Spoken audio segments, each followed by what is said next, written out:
Welcome back to the Gracefully Wild Soul podcast. Today, we are going to talk about the soul. I am going to share some things that I probably haven't shared publicly with a large number of people, but maybe in little bits and pieces with other individuals. So, I'm going to take a deep breath and share what I know, what I've experienced, and what I've witnessed. And just take a deep breath and know that it is going to land however it needs to land. All right, let's do this.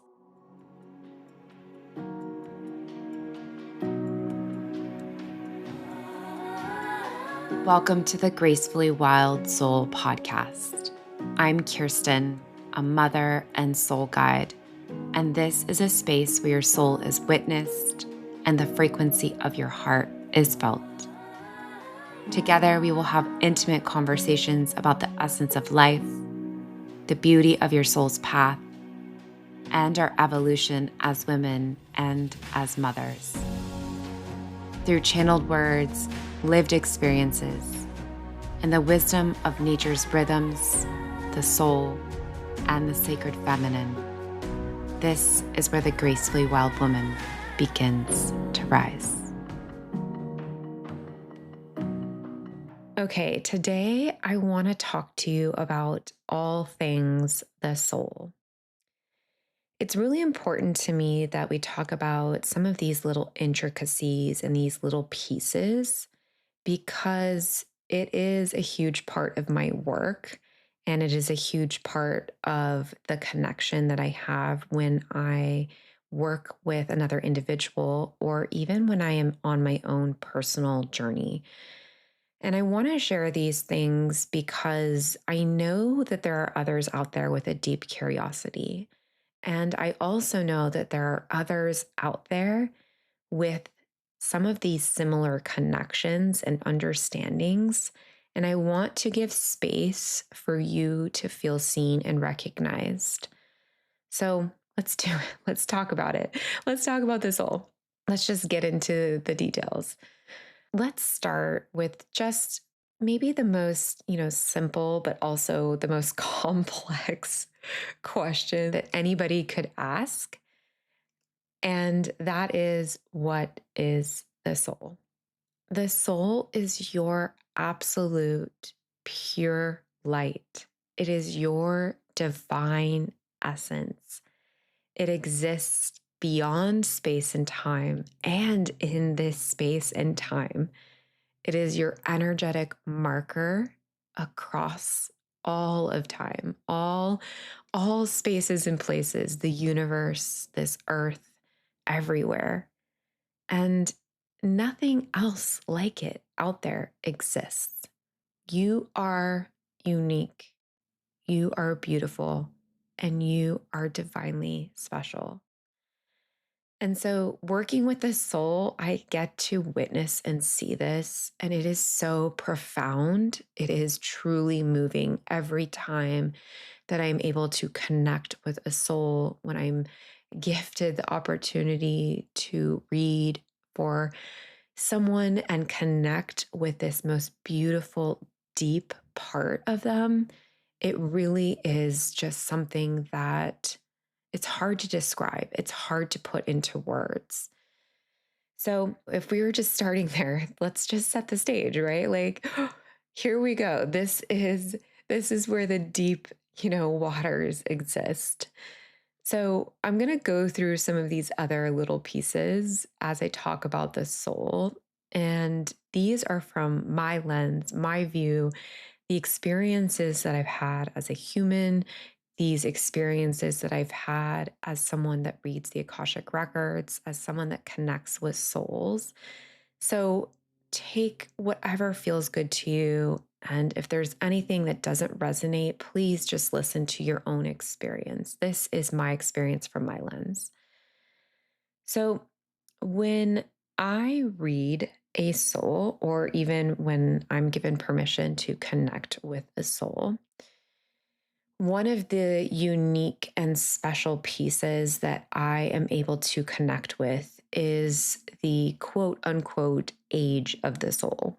And so I use that word somewhat loosely because I want you to be able to kind of understand what I'm talking about when I'm describing something that I've seen and experienced. And this idea of age is something that we can all kind of relate to. But essentially, every soul has an age. And I've seen ages, from this kind of baby soul to this midlife soul to a soul that is in its older form, and then even ancient souls.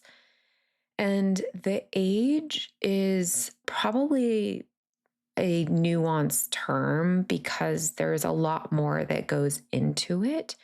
Age doesn't necessarily define for a one for one experience of a soul. So it's not like a baby soul hasn't experienced a lot in its soul lifetime. You can be a baby soul and have experienced thousands of lives, in my experience. It just means that the cycle of your soul, so kind of like the soul line that ultimately your soul will live out from lifetime to lifetime, is longer.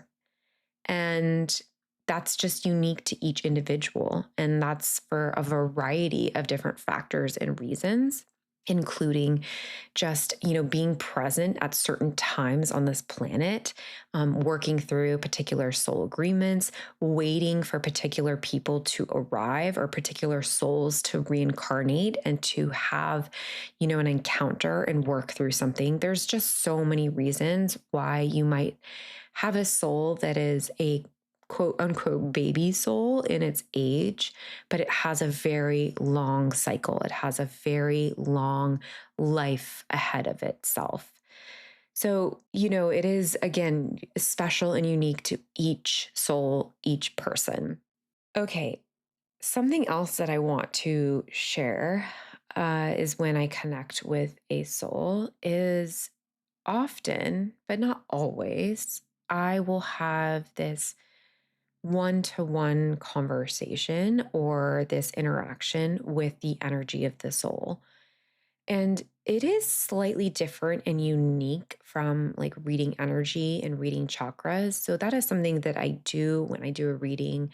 I will read someone's chakras, I will read their energy, but this is a different lens. This is a different connection. And so it's a bit more of this channeled connection between my soul and the other soul that I'm working with.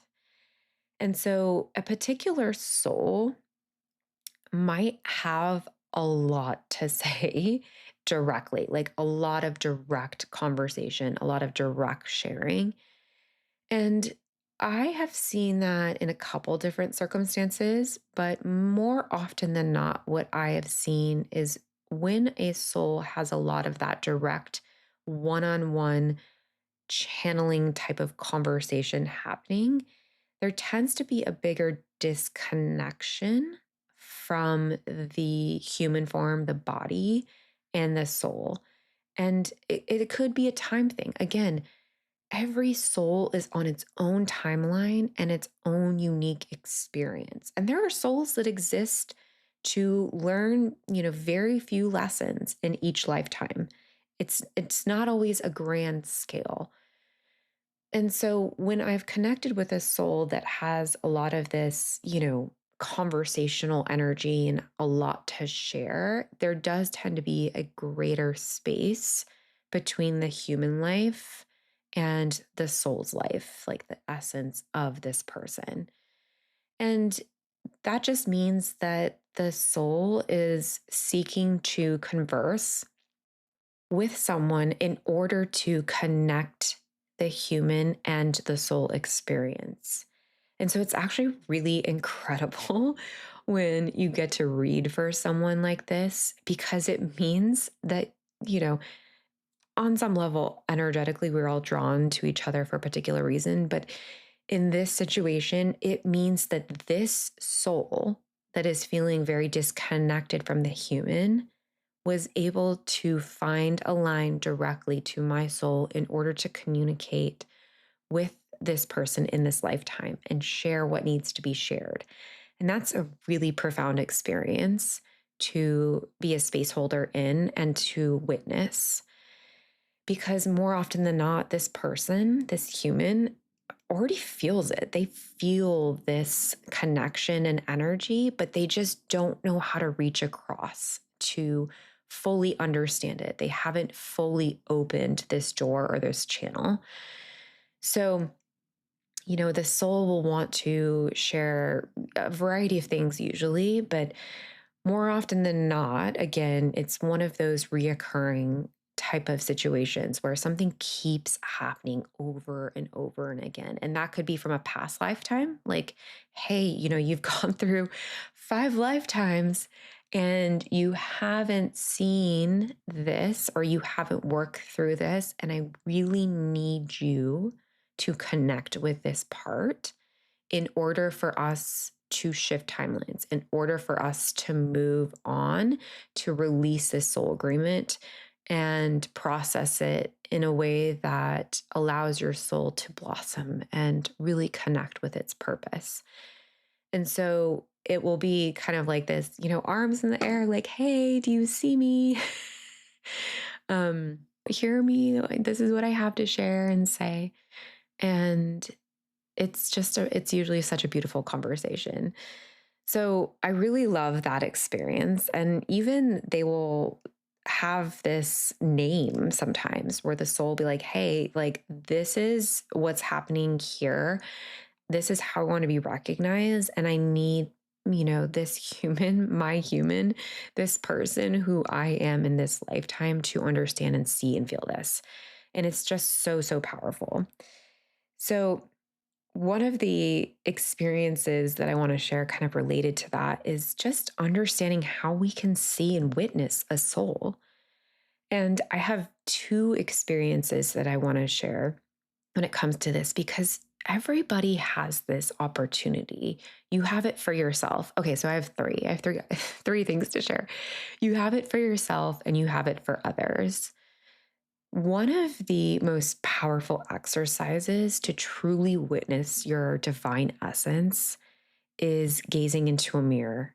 I know it sounds like one of the things that you're like, oh my God, that's so silly, or that sounds basic, whatever it is. But have you honestly sat and stared at the mirror, reflecting back on yourself for 20 minutes? It is incredibly powerful. There is so much that begins to move and shift without a single spoken word. It is a really, really powerful tool to see your true reflection that's living inside. I recommend it. It is very emotional and it is incredible to really connect with that piece of yourself.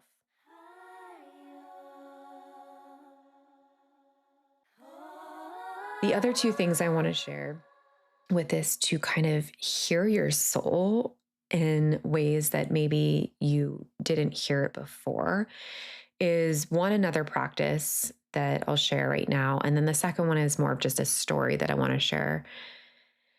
But the second practice, which is something that I first experienced on a retreat and recently on another retreat, is actually gazing into the eyes of another person. Your eyes are the window to your soul, truly. And so in this exercise, what we did was we sat face to face in, kind of like a sukhasana, crisscross applesauce, seated position. And we literally gazed into the eyes of the other individual. Not a single word was spoken. Again, we did this for, I think, 15, 20 minutes. I know it sounds like forever, and it kind of is forever, but at the same time, it moves so incredibly quickly because you're having this deep, soulful conversation with this other soul without a single word being spoken. You truly can see the divine essence of another human when you gaze into their eyes. And that leads me to kind of in that same vein, this experience that I had with my older daughter. her and I were doing some kind of task. It was just a basic thing like brushing her hair or something like that, getting ready for school or some sort of activity. I can't remember what it was. And she like paused and looked into my eyes and shared with me something that I felt so profoundly deeply inside of me that I had never shared with her. And she just was able to hone in and understand what was happening on a soul level by looking into my eyes. And it was just such a powerful reminder that we all are meant to be witnessed. We live this life, we work through these beautiful, challenging moments in life to be loved and to be witnessed by our own selves and by other humans. So, just taking time to connect with another soul is something that you can do, and including your own. So, I highly recommend that practice. A few other things I want to touch upon, and they're kind of woven together.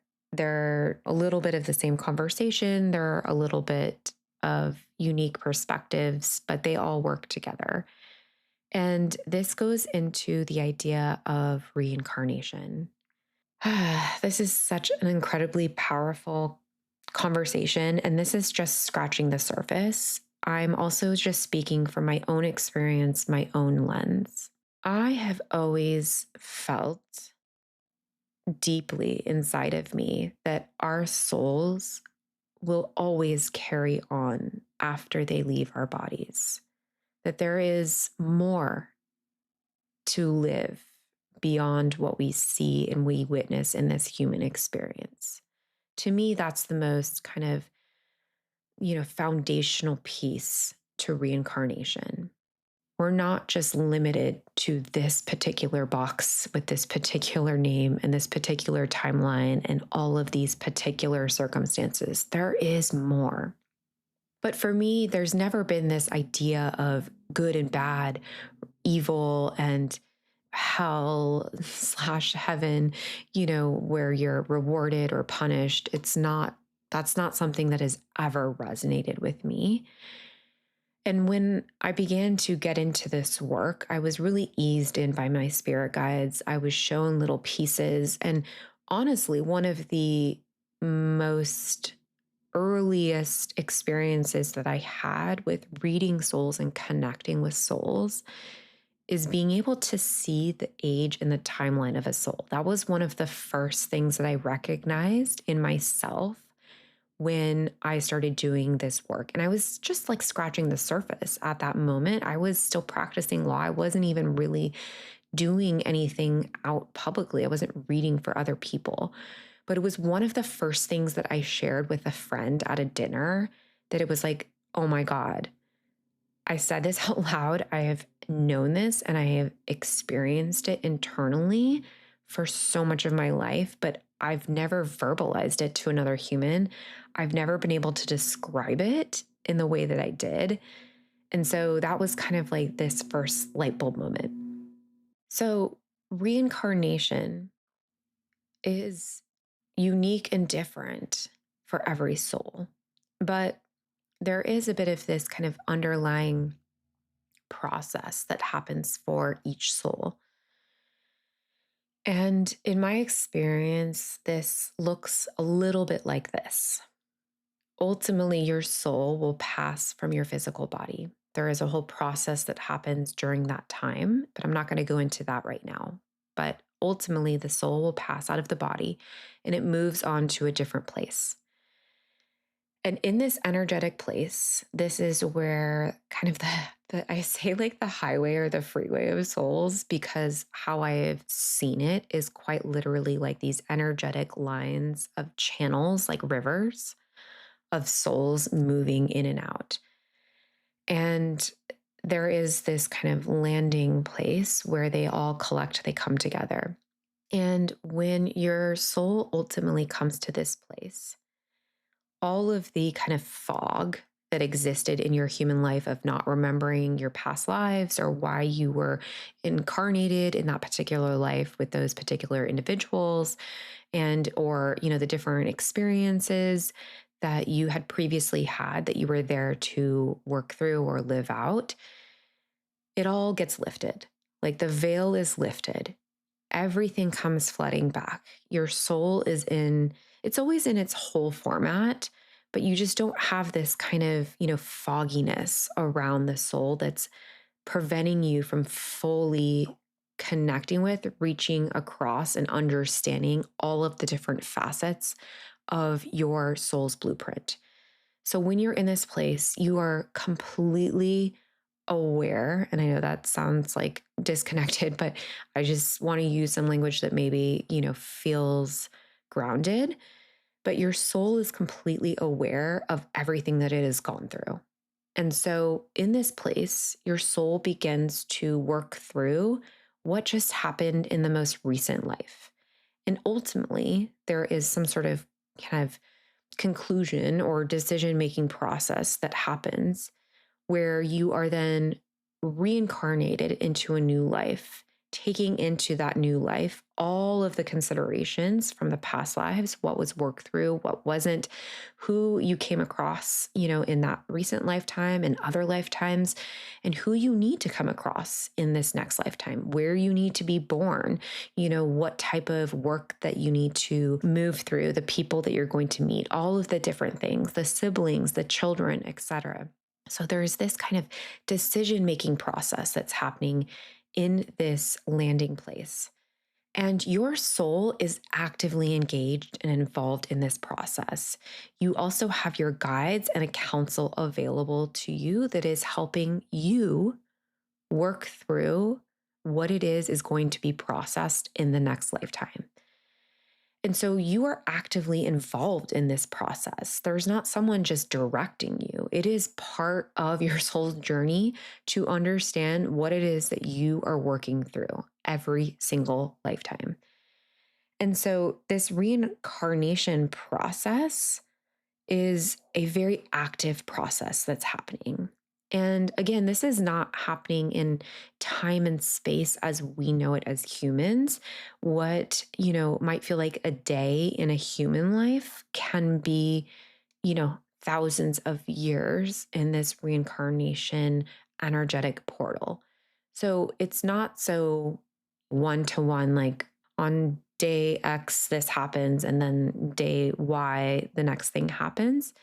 However long it requires for your soul to work through and understand what it needs to go into the next lifetime to work through is how long it'll take. But ultimately, you are guided and you are part of the process. And so ultimately, you will be reincarnated into your next life and you will have helped craft, the human body that you are going to be coming into this world with, the parents that you're going to be born to, the siblings that you are going to have, the pets, the friends, and these are all souls that you're going to come across in this lifetime, and the little pieces that are going to begin to appear in your path. And in order for your soul to come together with its purpose. So I want to take this to the next step of talking about free choice and free will, because this is all part of that. Everybody has their own unique perspective on this idea of free will. In my experience, this is what I have seen, what I have felt. So I think that a lot of people out in the world look at free will as this kind of separated process of like, oh, hey, yes, maybe I was reincarnated and I have like this purpose as a soul and then have this human life. And then, but during this human life, I get to make all the choices. And for me, what I have seen and witnessed, they are not so separate. There's not like this moment where you're cut off from your soul and your reincarnation to the time that you become a human and that you can just make whatever choices you're making. Because to me, from what I've witnessed and experienced, that is completely separating the mind/body from the soul. And ultimately, they are interconnected. They are divinely intertwined. Your soul has helped selected the body that you are living through in this lifetime. And so the free will doesn't originate in the moment that you become a human. It originates in your soul form. So your soul is, almost like, I don't know, like cooking up a meal of like, this is the ingredient here, this is the ingredient here. And ultimately, your human life is kind of the manifestation of that recipe, whatever it is that you have decided to put into your dish. So the free will comes from a soul level. Now, ultimately, you do have choices in your human life that can redirect energy. It can rewrite timelines. But there are certain things that are not going to dissolve or dissipate. They're just going to look different. So there is a bit of this like how and what tug and pull. And the how is a little bit of both. It's a little bit of soul and it's a little bit of that human experience. The what, like the what part of your soul's journey is coming directly from your soul. So they're not so separate. Along the same lines of free will, I want to talk just briefly about karma and this idea of karma. Again, a lot of people talk about karma in the sense of being like a punishment, like you do X, karma is going to follow you into the next lifetime and you're going to live as X, Y, and Z. By the way, in my experience, yes, you can absolutely, as a soul, come back as an animal or a different format other than a human. We're focused on human experiences right now, but let me be clear, your soul can absolutely reincarnate in a different format. Digression. Okay. Karma is not this like punishment experience. That is not what karma is in my lens, in my experience. Now, there is this, kind of energetic reverberation that happens when a certain act occurs. And so, certainly, if there is an act of violence or something that has, this, repercussion that harms others, there is an energetic imprint that happens on your soul. There is an energetic imprint that happens on the collective soul, on the collective energy. And that will play out in future lives. Absolutely. There's no question. But it's not this idea of heaven and hell, like this separation of you do this, you're going to be punished for, for the rest of your life. It's not so black and white. It's not so, this equals this. But there is a reverberation. There is an energetic imprint, which will ultimately cycle into soul agreements and lessons that a soul will have to experience and endure in future lifetimes. And yes, that can mean that there are greater challenges experienced in future lives.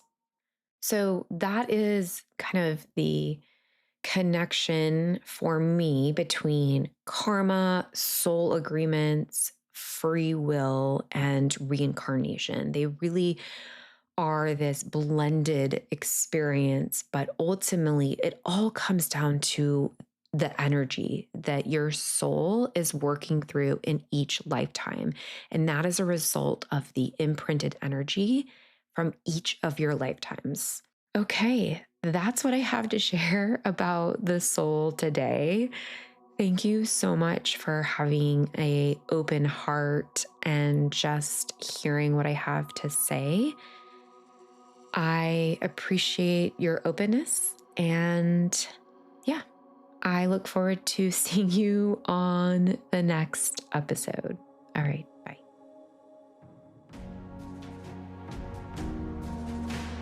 Thank you, love, for being here. May you walk forward guided by the wild wisdom of your soul and the truth of your heart. To find me beyond the podcast, you can join my newsletter at soulbabe.com for continual updates on offerings and other teachings, or subscribe to the Gracefully Wild Soul Substack. Until next time.